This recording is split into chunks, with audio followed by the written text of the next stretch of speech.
یک سوال دارم. در کافی حدیثی هست که میگوید قرآنی که بر پیامبر صلی الله علیه و آله و سلم نازل شد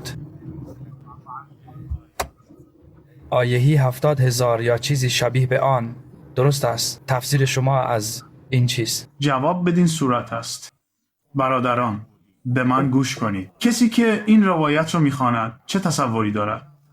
تصور میکند این دایره ها آیات هستند. او تصور میکند آیات دایره دار منظور هستند. منظور او این آیات دایره دار نیستند، بلکه آیات معجزه آمیز در قرآن هستند که تعدادشان فلان است. مثلا این آیه دایره دار یکی است، بلکه چند آیه، چند معجزه ذکر شد. نه معجزه، اینها نه آیه نامیده میشوند، معجزه. و به موسی نه آیه دادیم نه آیه آشکار.